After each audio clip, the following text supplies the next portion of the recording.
Dahulu kala, di suatu desa kecil dekat lembah yang asri, tersebutlah dua bersahabat bernama Embro dan Pipo. Mereka adalah tipe pemuda yang berambisi untuk menjadi orang terkaya di desanya. Mereka kerap membicarakan impian dan ambisi mereka itu akan kekayaan, kehidupan, dan gaya hidup yang ingin mereka miliki nantinya.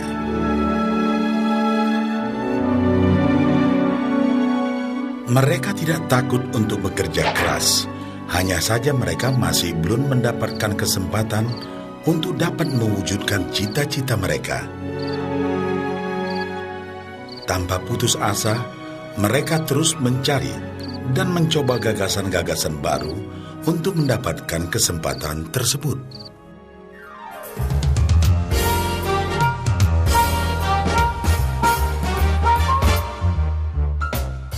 Hingga suatu hari, kesempatan itu pun datang.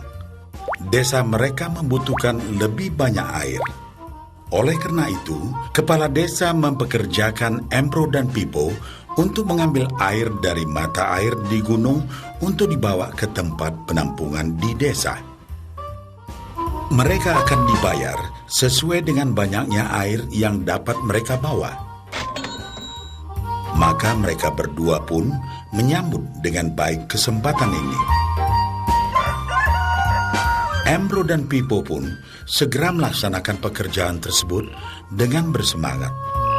Setiap hari, sejak pagi hingga sore, mereka bergegas menuju mata air dengan membawa ember masing-masing.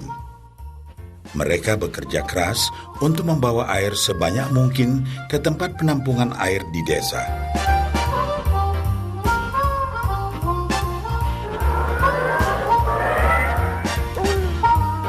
Menjelang sore hari, mereka pun pulang dengan membawa upah dari hasil jerih payah mereka hari itu.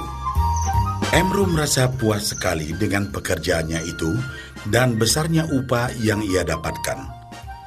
Dia yakin bahwa dengan pekerjaannya ini, ia bisa segera mewujudkan cita-citanya.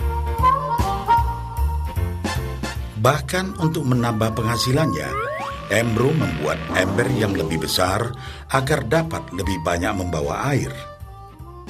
Embro yakin dengan penghasilannya sebesar itu, tak lama lagi ia bisa segera membeli sapi dan memiliki gubuk baru yang ia idam-idamkan.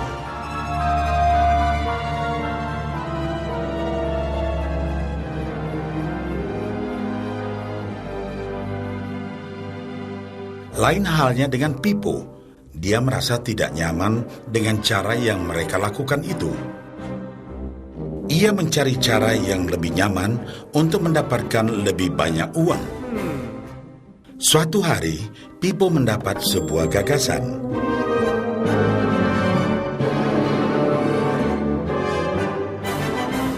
Ia berniat membangun sebuah saluran pipa yang akan mengalirkan air dari mata air langsung ke tempat penampungan air di desa. Dengan saluran pipa tersebut, ia akan mendapat lebih banyak air tanpa perlu lagi membawa ember ke mata air. Ia sangat antusias dengan gagasannya ini. Pipo pun mulai menceritakan gagasannya ini kepada Embro dan mengajaknya bekerja sama. Tetapi Embro tidak sependapat. Ia bahkan mentertawakan gagasan Pipo tersebut karena merasa dirinya mampu mendapatkan lebih banyak uang. Embro pun lebih sering lagi mengambil air dengan ember dan bahkan menggunakan ember yang lebih besar agar dapat membawa lebih banyak air ke desanya. Dengan cara ini, Embro yakin penghasilannya akan meningkat.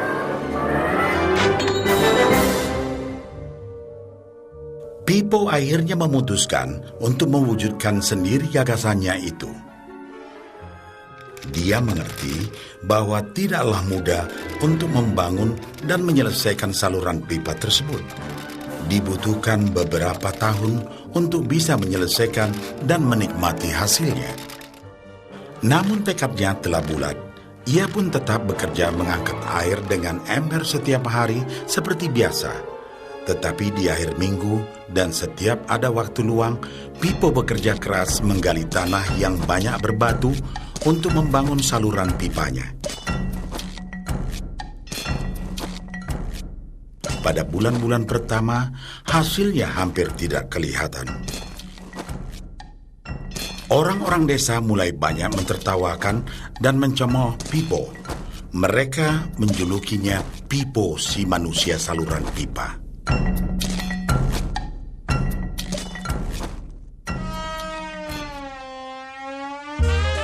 Sementara itu, penghasilan Embro telah meningkat 2 kali lipat.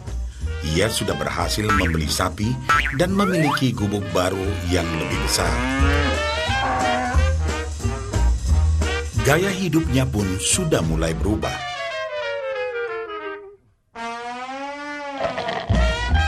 Ia sering menghabiskan waktu sepulang kerja di bar, menikmati hasil jerih payahnya mengangkat ember.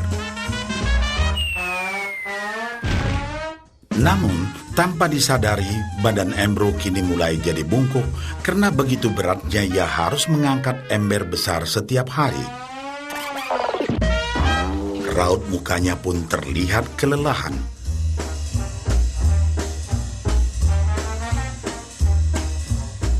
Semakin hari, semakin sedikit air yang dapat dibawanya karena tenaganya berkurang seiring bertambahnya usia.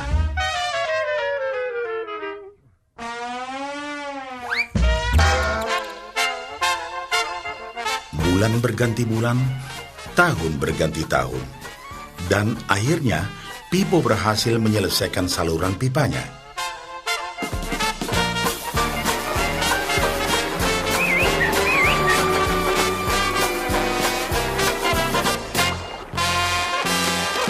Kini, tanpa perlu bersusah payah mengangkat ember, Pipo akan mendapat lebih banyak uang berkat air yang terus mengalir memenuhi tong-tong air di tempat penampungan. Air terus mengalir tanpa henti, bahkan saat ia tidur, makan, ataupun saat pergi berlibur. Pipo pun puas dan bangga.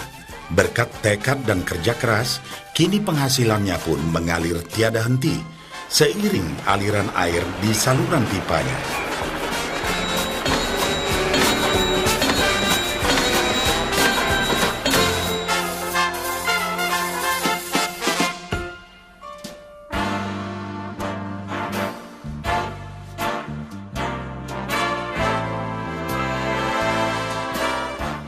Setelah melihat cerita Embro dan Pipo, kita sadari bahwa cerita mereka menggambarkan kehidupan kita. Pekerjaan yang dilakukan mereka melambangkan apa yang dilakukan kebanyakan orang dalam mendapatkan penghasilan. Embro mendapatkan penghasilannya dengan cara menggunakan ember. Ia harus pulang pergi mengisi embernya dari mata air ke desa untuk ditukarkan dengan uang. Untuk meningkatkan penghasilan, yang dilakukan Embro adalah dengan cara lebih rajin pergi ke mata air dan juga memperbesar ukuran embernya. Dalam kehidupan yang nyata, sangatlah normal kalau kita ingin meningkatkan penghasilan, kita harus bekerja lebih keras. Misalnya, dengan bekerja lembur atau mungkin mendapatkan pekerjaan tambahan. Kita juga dapat memperbesar ember kita, yaitu dengan menerima posisi pekerjaan yang lebih tinggi. Sebagian besar dari kita menukarkan waktu kita untuk mendapatkan uang. Seperti juga Embro, kita pun memiliki waktu yang terbatas untuk dibarterkan menjadi uang. Dan kita tahu, setiap orang hanya memiliki 24 jam per hari. Dan tidaklah mungkin kalau kita membarterkan seluruh waktu kita untuk bekerja. Dan yang lebih sulit lagi, yaitu jika kita tak mampu lagi membarter waktu kita, karena alasan usia, kesehatan, ataupun alasan lainnya sehingga penghasilan kita terhenti sama sekali. Tetapi coba perhatikan apa yang dilakukan Pipo. Secara bijaksana, Pipo tidak membarterkan seluruh waktunya hanya untuk mendapatkan penghasilan yang terbatas. Tetapi dia menggunakan sebagian waktu yang dimilikinya untuk membangun saluran pipa, karena dia tahu bahwa saluran pipa ini akan mendatangkan penghasilan yang berkesinambungan tanpa dia harus membarterkan seluruh waktunya. Dia tahu bahwa suatu hari nanti, mungkin karena alasan usia atau kesehatan, dia akan tidak dapat lagi membarterkan waktunya dengan uang. Sedangkan bila ia mampu mewujudkan gagasan saluran pipanya itu, dia hanya perlu bekerja keras sekali saja untuk membangun saluran pipa. Setelah saluran pipa selesai, maka penghasilan akan terus mengalir bagi Pipo.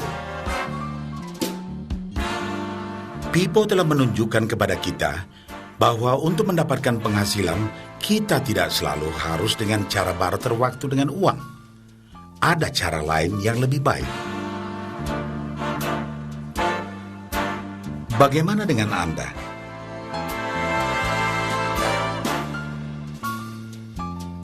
Apakah Anda masih seperti Embro yang membarterkan waktu Anda untuk mendapatkan penghasilan? Atau Anda ingin mengikuti jejak Pipo dengan mulai membangun saluran pipa untuk mendapatkan penghasilan yang berkesinambungan?